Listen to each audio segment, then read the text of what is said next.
Welcome to Market Mantra, the program in which we give you a complete update on the economic, business and stock market news of the day. Well, my name is Nishit Kumar and with me is my co-anchor in Hindi, Vibhuti Mishra. धन्यवाद नीतीश और नमस्कार श्रोताओं। Market मंत्र के आज के अंक में आपका स्वागत है। आधे घंटे के इस कार्यक्रम में हमेशा की तरह हम देश और दुनिया की चुनी हुई आर्थिक, कारोबारी और शेयर बाजार से संबंधित ताजा खबरें आपके लिए लेकर हाजिर हैं। हमारे साथ खबरों पर चर्चा के लिए स्टूडियो में आमंत्रित हैं वरिष्ठ आर्थिक पत्रकार ए.के. भट्टाचार्य। भट्टाचार्य जी, मार्केट मंत्र में आपका स्वागत है। नमस्कार, धन्यवाद। और अब अंग्रेजी में हेडलाइंस मेरे सहयोगी निशित कुमार से। The headlines: India's equity benchmark Sensex sheds over 200 points while Nifty 50 ends its 14 days winning streak amid the US recession worries. India's services PMI surges to 5-month peak in August on resilient demand, and oil prices trading with a slight gain after a plunge of more than 4% on the previous day. America में मंदी की चिंताओं के बीच प्रमुख घरेलू share बाजार के Sensex में 200 अंकों के ऊपर गिरावट, जबकि निफ्टी के 14 दिनों के बढ़त का सिलसिला टूटा। पीएमआई यानी सर्विसेज परचेजिंग मैनेजर्स इंडेक्स अगस्त में भारत की सेवा क्षेत्र की गतिविधियां 5 महीने के उच्चतम स्तर पर पहुंची और पिछले दिन 4% से अधिक की गिरावट के बाद तेल की कीमतें मामूली बढ़त के साथ कारोबार कर रही हैं।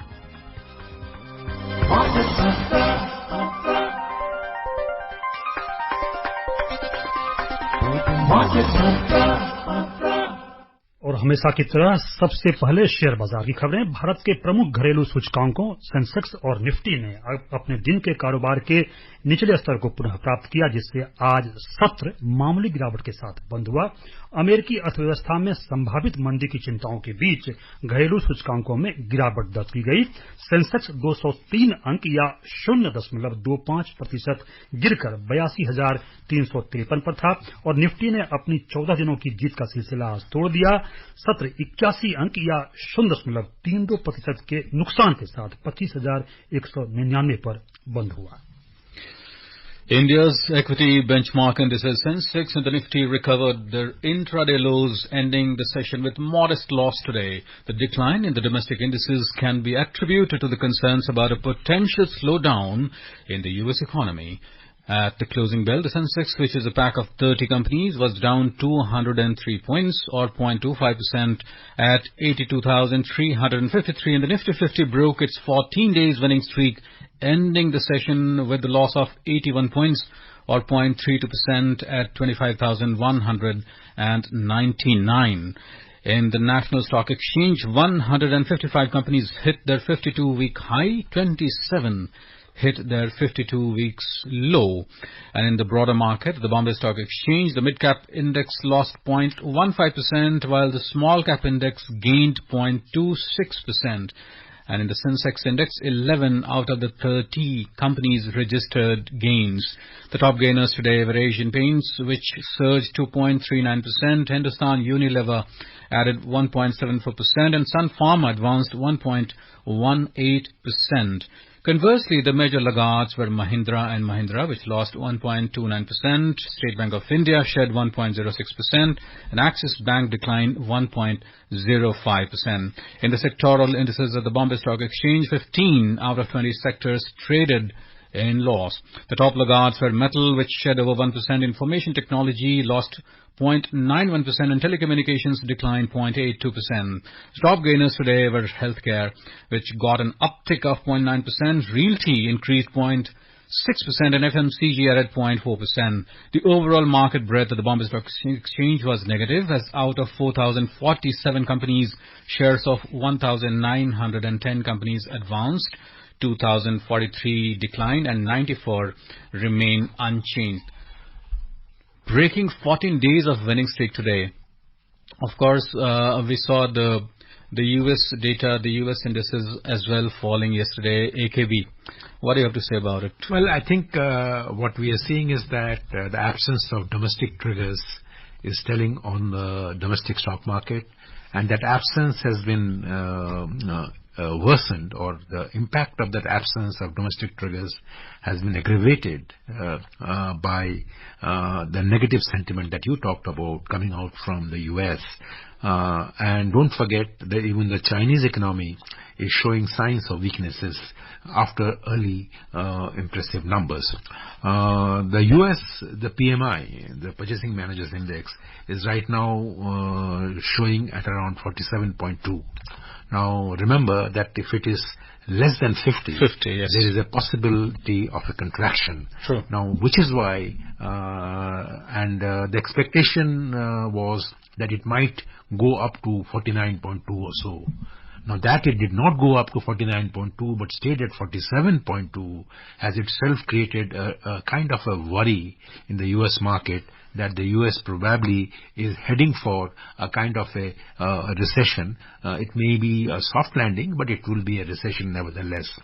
Also remember, the job numbers that have come out recently are not showing signs of any good news.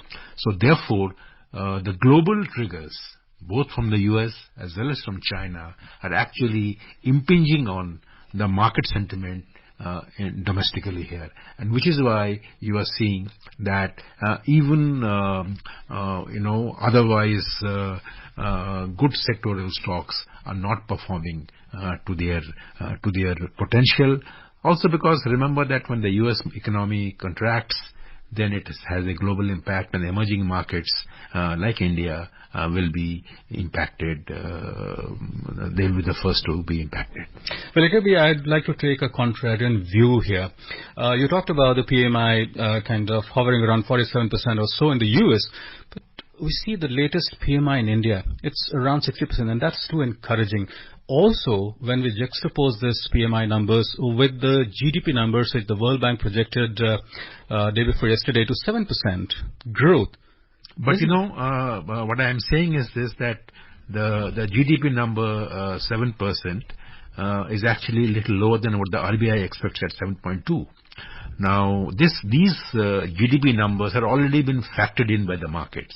Mm-hmm. So, for the markets, the bigger trigger right now is whether the US will go in to a contraction mode or not. So, which is why I'm saying is this, that the good news that you're talking about, India's good PMI numbers, yes. India's good GDP numbers are already factored in, and unless those numbers suddenly give you a bigger positive surprise or a negative surprise, I don't think the domestic market will be influenced by them. They will continue to be guided to a great extent by developments in the US and the Chinese markets. Because we are, after all, in the market's point of view, we are a globalized economy. The total FII money that came into the Indian market last financial year was $52 billion. So it's not. So therefore, the Indian markets are very much impacted by what is happening in the world, particularly the world's largest economy in the U.S. So therefore, I'm giving more importance and due weightage to what is going to happen to the U.S. economy and its impact on the Indian markets, particularly at a time there are no immediate domestic triggers that I can see right now. Well, talking of the recession worries in the U.S., how real this is, and we have seen there has been a lot of talk and a noise about the Fed thing happening with the rate cut and all happening. So, do we really see that coming in the coming days? There are two things that I would like to draw your attention to. One is the Jackson Hole statement by Jeremy Powell, wherein he actually, for the first time in several months, Jeremy Powell has openly said that probably the time for a rate cut has come. True. And now, along with that comes this latest PMI number and the unemployment number, which all contribute to a thinking that probably the U.S. economy is going downhill. And at a time when inflation has been broadly been tamed to the targeted level of 2%. It is not yet 2%, but it is close to there. So therefore, inflation is under control. Economy is heading for contraction. Unemployment numbers are poor. And Mr. Powell has made a public statement that maybe the time for a rate cut has come. So you can expect some sort of action on the part of the U.S. Fed the next month. And you will see the impact of that rate cut also, countering some of the negative vibes that we have seen because of the PMI numbers. Because the moment the rates are cut there, some money will try to flock back to India. Bhattacharya जी, कमजोर global संकेत हैं, आर्थिक मंदी की चिंताएं भी हैं US में. आगे हम खबरों में बताएंगे, लेकिन एशिया का बाजार जो है वो गिरा है, यूरोप का बाजार गिरा है. तो भारतीय बाजार में खलबली नहीं है, बहुत थोड़ी मामूली गिरावट है और जो निवेशक हैं उनको चिंता नहीं करना चाहिए. इस बात पे आपकी कितनी सहमति होगी मेरे साथ? देखिए, जो निवेशक जो हैं उनको चिंता करनी चाहिए, पर उनके कारण अन्य प्रकार के कारण हैं. वो कारण जो अमेरिकन मार्केट में या चाइनीज मार्केट में जो है उस कारण के साथ नहीं मिले हुए हैं. जो निवेशक को इसलिए चिंता करनी चाहिए कि उनको सोच समझ के उनको निवेश करना चाहिए, क्योंकि इस वक्त जो मार्केट जो है एक्सपेंसिव मार्केट है. उसमें काफी, जिसे मार्केट एक्सपर्ट कहते हैं फ्रॉथ, जिसे हम कहते हैं कि जो पानी के ऊपर झाग होता है, वो झाग दिख रहा है मार्केट एक्सपर्ट्स को. तो वो ऐसा न हो कोई निवेशक वो झाग को असली पानी समझ के वो इन्वेस्ट कर दे और अपने पैसे गंवाए. तो मैं कहूंगा कि निवेशक को और भी सचेतन और सजग होकर इस वक्त इन्वेस्ट करना है, क्योंकि मार्केट की जो पोजीशन जो है वो एक्सपेंसिव है और एलिवेटेड पॉइंट में है. आईपीओ बूम चल रहा है और वो आईपीओ बूम में कितने आईपीओस खड़े उतरेंगे या कितने दिन तक खड़े उतरेंगे, वो उसके ऊपर काफी आलोचना, तर्क, चर्चा हो रही है. तो मैं समझता हूं कि इस समय निवेशक को पॉजिटिव सेंटिमेंट होना चाहिए, पर उसके साथ साथ सजग और सचेतन होना चाहिए. तो निश्चित तौर पे जो निवेशक हैं वो सजग रहें, सतर्क रहें. इसी बीच रुपया का हाल जानते हैं. विदेशी मुद्रा बाजार में आज नकारात्मक वैश्विक संकेतों के बीच एक सीमित कारोबारी सत्र के बाद भारतीय रुपये में गिरावट आई.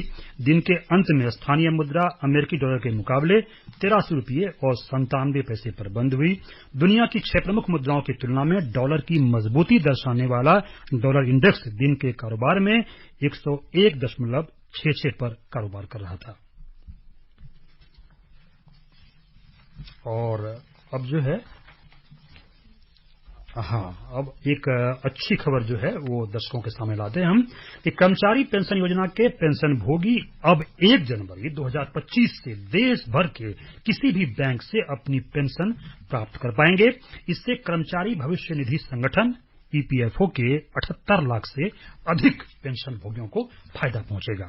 पेंशन भोगियों को पेंशन शुरू होने के समय किसी भी सत्यापन के लिए बैंक शाखा में जाने की भी आवश्यकता नहीं होगी और पेंशन जारी होने पर तुरंत अकाउंट में जमा कर दी जाएगी.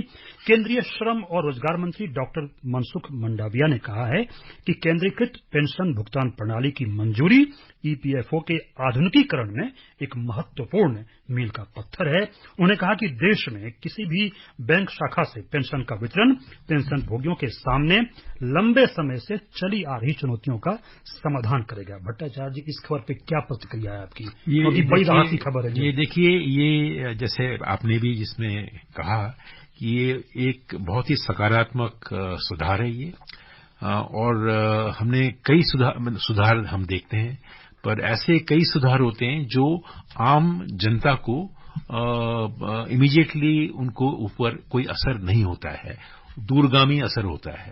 पर ये जो सुधार है, ये सुधार मैं समझता हूं कि जो 78 लाख जो पेंशन भोगी जो हैं उनको जनवरी 2025 से जो 4 महीने बाकी हैं उनके, उसके लिए उनको पहले क्या होता था कि जो पेंशन भोगी जो होते हैं उनको वो जो सेंट्रल स्टेट ओन्ड बैंक्स जो होते हैं उन्हीं में वो 4-5 बैंक को बोला गया था, उन्हीं में वो खाता खोलना था। बहुत लोगों के वहां पे खाता नहीं होता है, पर उनको जाकर खाता खुलवाना पड़ता है। तो ये मैं समझता हूं कि एक फाइनेंशियल रिप्रेशन था, उसको रोक दिया गया है।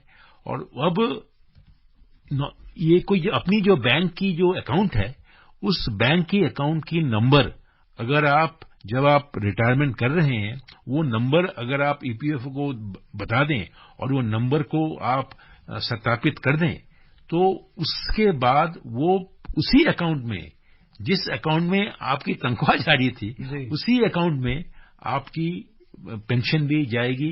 ये नहीं होगा कि पेंशन के लिए आपको एक कोई बैंक में जाकर जो बैंक उसके साथ जुड़ा हुआ है उसका खोलना पड़ेगा। तो यानी कि जो पेंशनर्स हैं अगर वो जगह भी चेंज करते हैं कहीं पर भी, तो देश के किसी कोने से देश में किसी कोने से ये एक फाइनेंशियल अगर एक बहुत ही बड़ा एक सुधार है।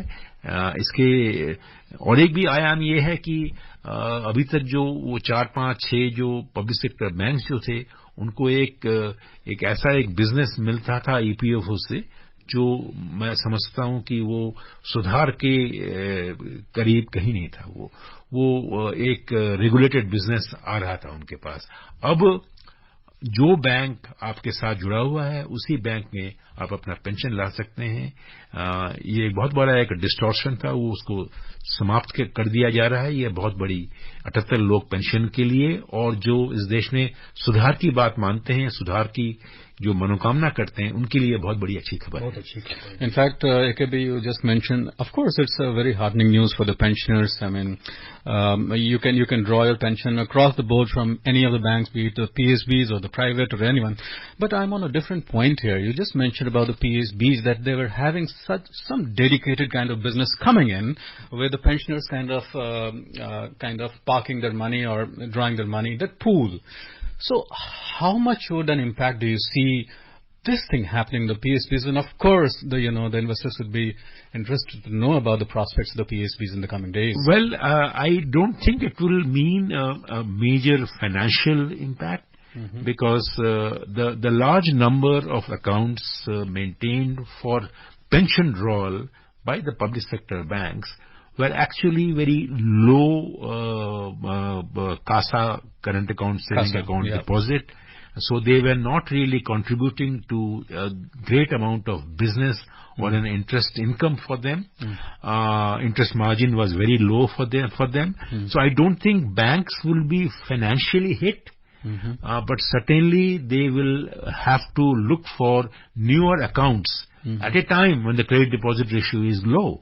At a time when the getting deposit is becoming difficult, because the society in India is now gradually transitioning from being savers to investors. So therefore, for public sector banks, it is an extra challenge to get more customers, more depositors. Financially, I don't think they will be hit, but the bigger impact will be of the ease of living for these 7.8 million pensioners.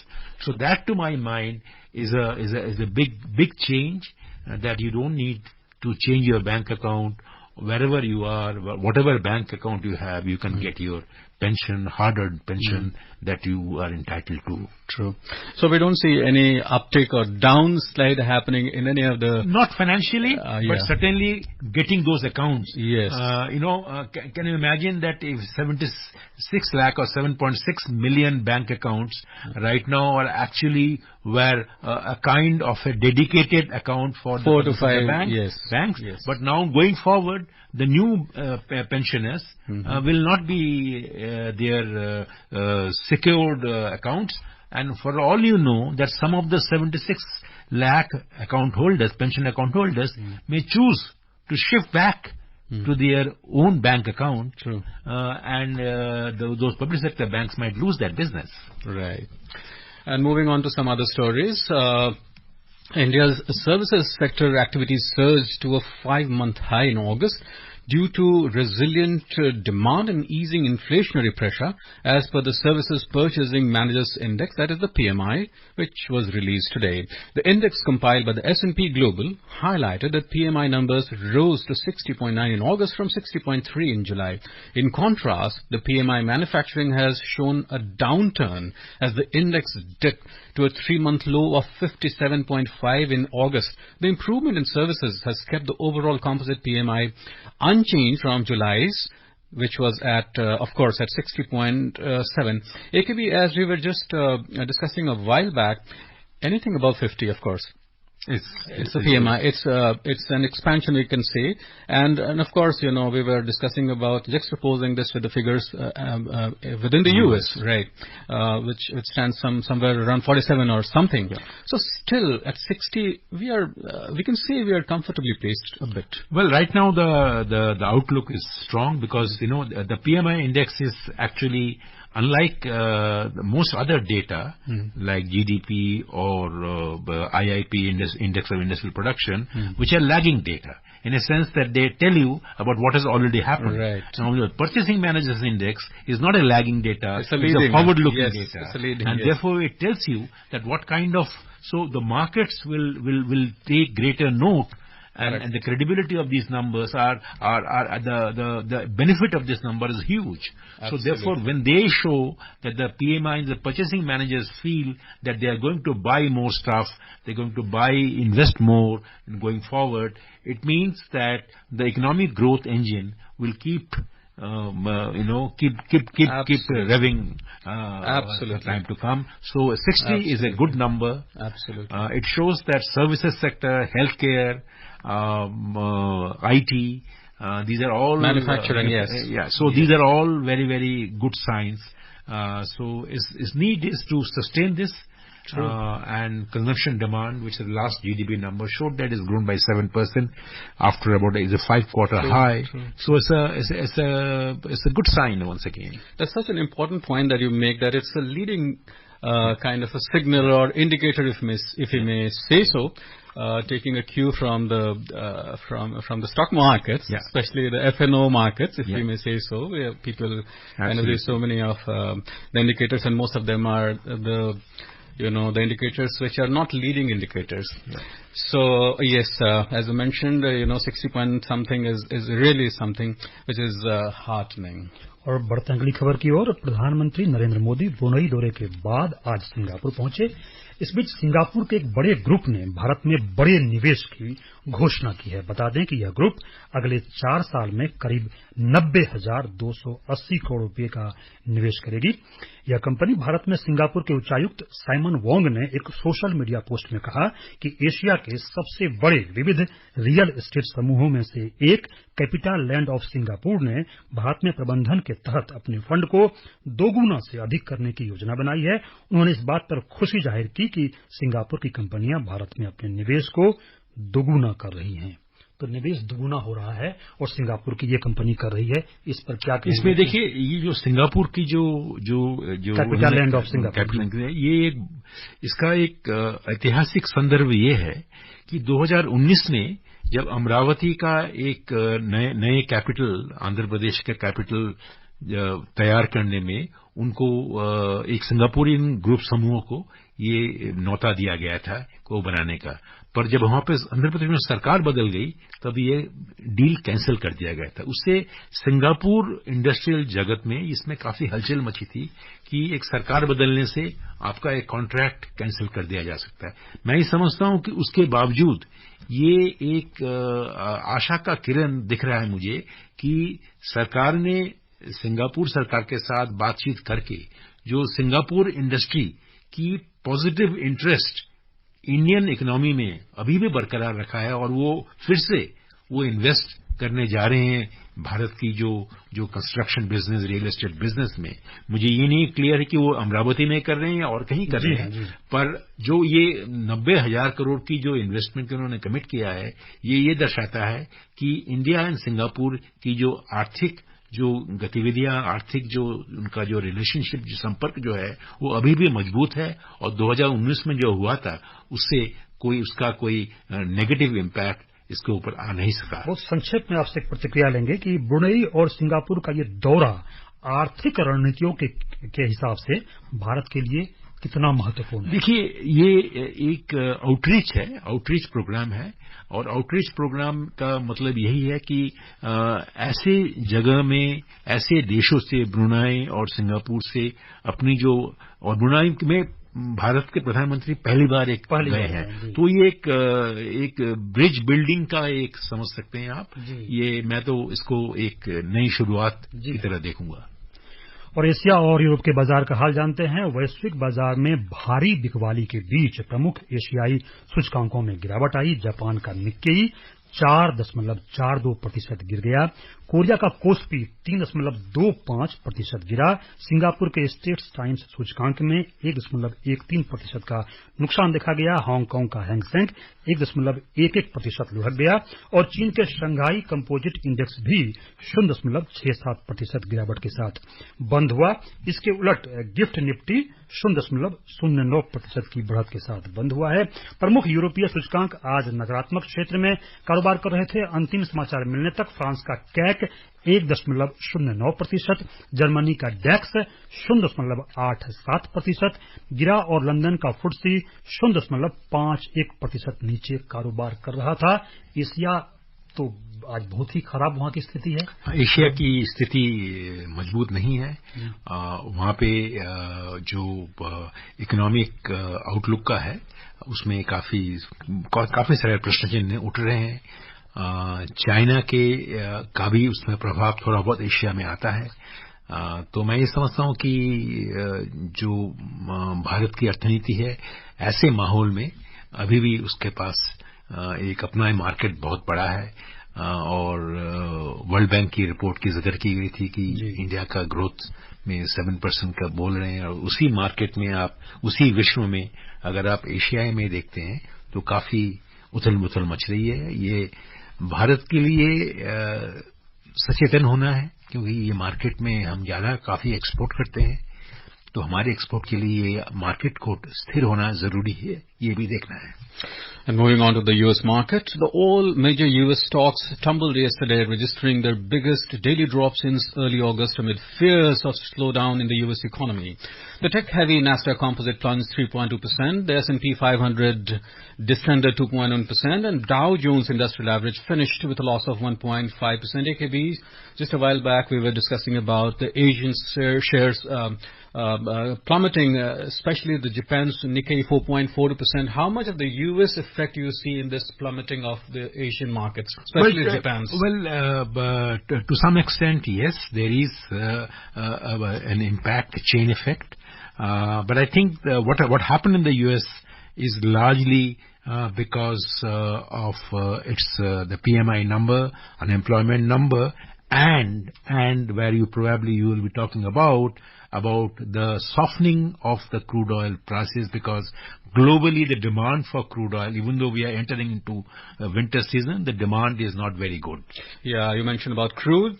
Oil prices are trading with a slight gain after a plunge of more than 4% the previous day. In the global crude market, Brent crude was trading 0.27% up to trade at $73.95 per barrel. The U.S. West Texas Intermediate, that is the WTI, was also trading 0.40% up at $70.64 per barrel when reports last came in. और भारतीय सरफा बाजार में 24 carat सोना अंतिम समाचार मिलने तक मामूली गिरावट के साथ 71,550 रुपये प्रति 10 ग्राम पर कारोबार कर रहा है, जबकि चांदी 999 फाइन मामूली बढ़त के साथ 83,190 रुपये प्रति किलोग्राम पर कारोबार कर रही थी। ए.के. भट्टाचार्य जी मार्केट मंत्र में आए और हमारे श्रोताओं को आपने महत्वपूर्ण जानकारी दी, इसके लिए आपका बहुत बहुत धन्यवाद। नमस्कार। Thank you so very much, AKB, as always. And before we close, here are the reminder of the headlines once again. India's equity benchmark Sensex sheds over 200 points, while the Nifty 50 ends its 14 days of winning streak amid the U.S. recession worries. India's services PMI surges to 5-month peak in August on resilient demand, and oil prices trading with a slight gain after a plunge of more than 4% on the previous day.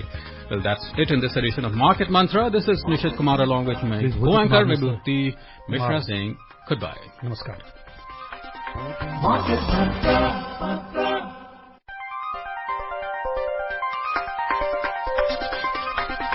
Voice of America.